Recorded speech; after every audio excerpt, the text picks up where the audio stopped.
مشاهدينا في كل مكان، طبتم وطابت أوقاتكم. نشرة الأخبار نقدمها لكم من الفضائية الإريترية، نستهلها كالعادة بأهم وأبرز العناوين.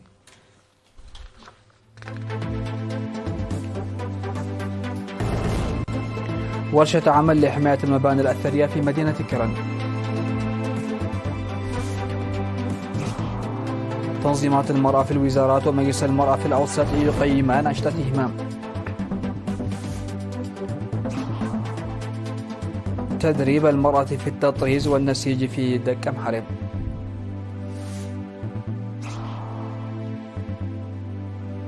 عراقي من دمشق يأمل نجاح مبادرات وقف إطلاق النار بغزة ولبنان.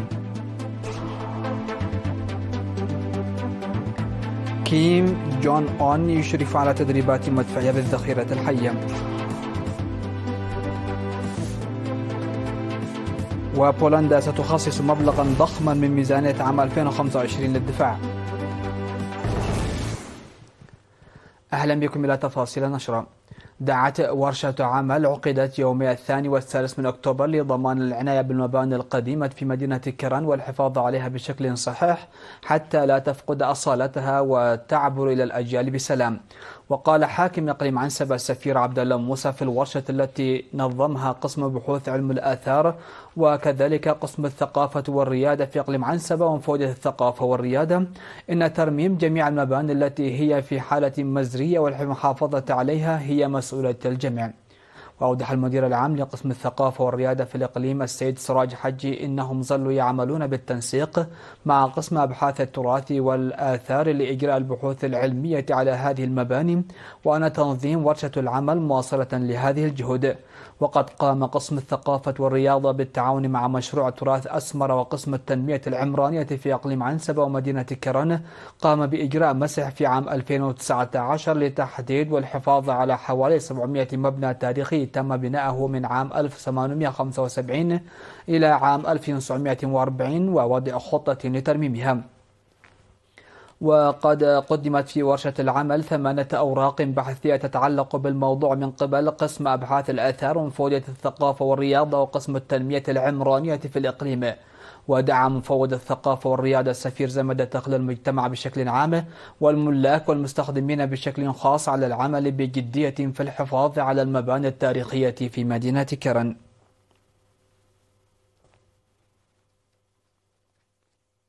قيمت تنظيمات الاتحاد الوطني للمرأة في الوزارات ومجلس الاتحاد الوطني للمرأة في الإقليم أنشطته يوم 4 أكتوبر. وقالت مسؤولة الشؤون التنظيمية في الاتحاد الوطني للمرأة فرع الإقليم الأوسط السيدة سلومة جبر سلاسي في الكلمة التي ألقتها، قالت إن المناقشات على شكل تقرير ضرورية للسير في مرحلة العمل الجديدة.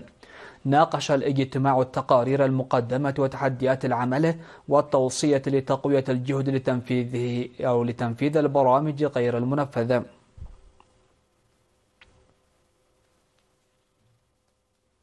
كرم مكتب التعليم في الإقليم الأوسط بمناسبة 5 أكتوبر اليوم العالمي للمعلمين 18 من المعلمين النموذجيين والقدامى في حفل أقيم في مديرية قالا نفع. وأوضح مسؤول المكتب الأستاذ بلايح جابر في الحفل الذي حضره مسؤول الشؤون التنظيمية في الجبهة الشعبية للديمقراطية والعدالة السيد يوسف سائق والمدير العام لإدارة الإقليم الأوسط السيد زرقيت ولد برهان أن هذا اليوم مناسبة لتجديد عهد المعلمين لتحمل المسؤولية المهنية والتحسين النوعي للتعليم وبناء الشباب بالكفاءة والقيم المجتمعية. من جانبه ناشد مسؤول التعليم في مديرية قالا نفح الأستاذ دانيال سلمون المعلمين لاحترام مهنتهم والعمل بقوة لرفع نتائج التعليم. وقال رئيس جمعية المعلمين فرع الإقليم الأوسط الأستاذ دانيال من قساب إن الجمعية تعمل إلى جانب رفعة وتطور التعليم لضمان أخلاقيات المهنة. وقدمت الجوائز في ختام على المعلمين النموذجيين المختارين ومعلمين خدموا من 40 إلى 57 عاما.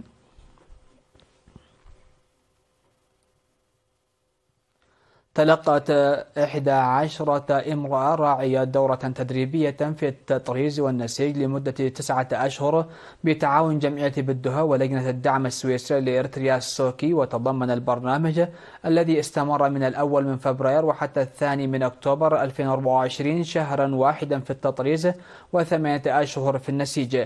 وشكر رئيس جمعية التحدي الإريتري السيد دانيال أسفها لجنة الدعم السويسرية لإريتريا على مساهمتها قائلا إن الهدف من التدريب هو تمكين النساء من اكتساب المهارات وتأمين مصدر الدخل الاقتصادي. وأعرب مثل ممثل لجنة الدعم السويسرية لإريتريا السيد زايمر مارتن عن سعادته برؤية النساء يكتسبن المعرفة المالية متمنيا فترة عمل موفقة. وهنأ مدير مديرية دك أمحر السيد يماني أبرار المتدربات وأكد على تعاون إدارة المديرية. وتم في ختام المناسبة عرض المشغولات اليدوية والمطرزات التي أنتجتها المتدربات وتقديم الهدايا لأعضاء لجنة سوكي وتزويد المتدربات بمعدات كاملة والخيوط التي تمكنهن العمل لمدة 3 أشهر.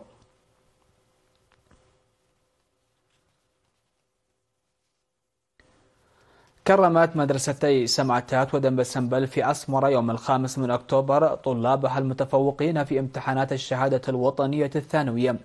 وكرمت مدرسة سمعتات الثانوية طلابها أعضاء الدفعة 36 للخدمة الوطنية الحائزين من 3 إلى 4 نقاط. وأفاد مدير المدرسة بأن 20 من الطلاب المكرمين حصلوا على النقاط الأربعة الكاملة في الامتحانات من بين 115 طالب متفوق. ودعا مدير مديرية ججرة السيد هيلي ملس ومسؤول مكتب التعليم في المنطقة الجنوبية الشرقية الأستاذ أبرهالي أرفعين الطلاب لمواصلة التفوق التعليمي في التعليم الجامعي. كما كرمت مدرسة دنبسنبل الثانوية 101 طالب حصلوا على نقاط من 3 إلى 4 في امتحانات الشهادة الوطنية الثانوية أعضاء الدفعة 36 للخدمة الوطنية. وأوضح الأستاذ حقوس كيداني من مكتب التعليم في المنطقة الجنوبية الشرقية أن تكريم الطلاب المميزين يمنح الدفعة المعنوية التعليمية.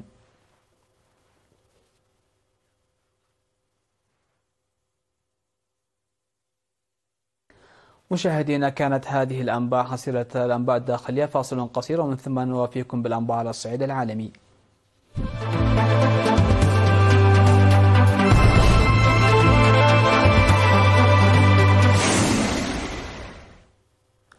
أهلا بكم على الصعيد العالمي. قال وزير الخارجية الإيراني عباس عراقجي إن هناك مبادرات بشأن وقف إطلاق النار نأمل أن تصل إلى نتيجة، مؤكدا على ضرورة أن تكون هناك مساعي جماعية من المجتمع الدولي لوقف جرائم إسرائيل في فلسطين ولبنان.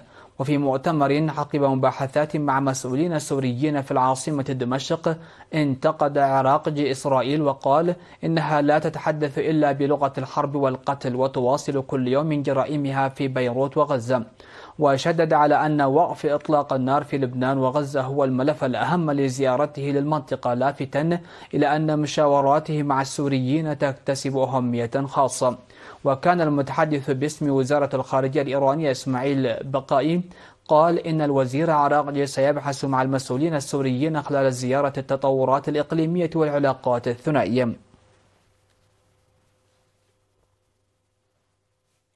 قالت وسائل إعلام رسمية بكوريا الشمالية أن الزعيم الكوري الشمالي كيم جون أون أشرف على تدريبات بالذخيرة الحية، وأكد على أهمية التدريب المستمر على تكتيكات حرب العصابات للقضاء على الأعداء من خلال العمليات السريعة والمفاجئة. وأشرف كيم على تدريب إطلاق النار الذي أجراه خريجو الدورة 75 من أكاديمية أوغين وو للمدفعية عشية تقدمهم إلى مناصب القيادة الفعلية للذراع الأساسية للجيش الشعبي الكوري وفقا لوكالة الأنباء المركزية الكورية. ويأتي التقرير قبل يوم واحد من عقد كوريا الشمالية اجتماعا برلمانيا مهما، حيث من المتوقع أن تقوم بمراجعة دستورها من خلال إزالة البنود المتعلقة بالتوحيد وتوضيح الحدود الإقليمية للبلاد بما في ذلك الحدود البحرية.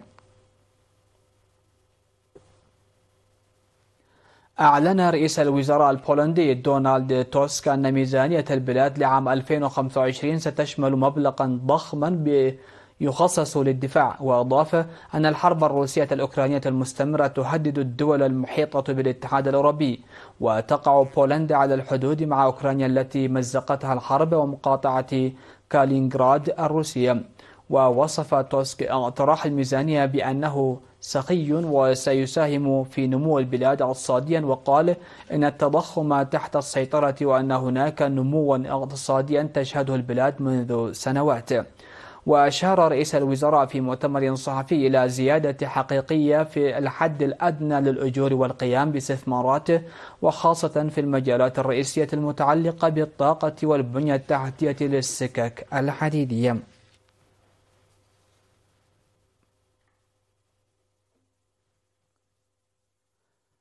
تجري كازاخستان استفتاء على بناء أول محطة للطاقة النووية، وهي فكرة تروج لها حكومة الرئيس قاسم غومارت توكاييف في الوقت الذي تسعى فيه البلاد إلى التخلص التدريجي من محطات تعمل بالفحم وتلوث البيئة.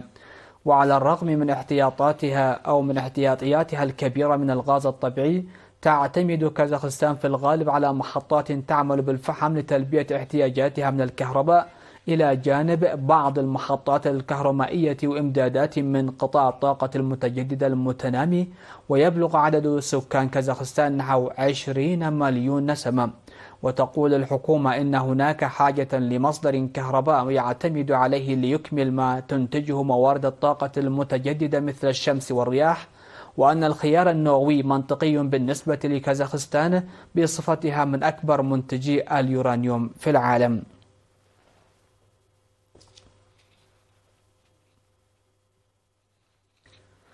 مشاهدينا، ختاما لنشرة هذا المساء، هذا تذكير بأهم وأبرز العناوين.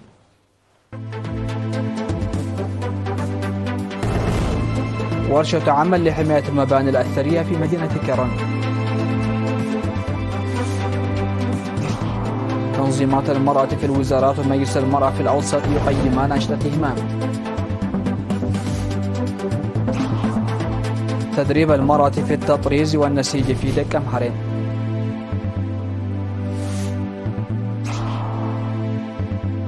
عراقجي من دمشق يأمل نجاح مبادرة وقف إطلاق النار بغزة ولبنان.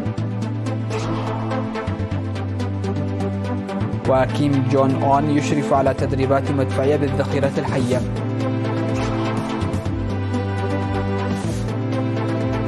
وبولندا ستخصص مبلغا ضخما من ميزانية عام 2025 للدفاع. سادتي سيدات، هكذا نكون قد وصلنا وإياكم إلى نهاية نشرة هذا المساء. هذه تحيات وتحيات الفريق العامل. شكرا لحسن الإسماع والمتابعة، ودمتم في أمان الله.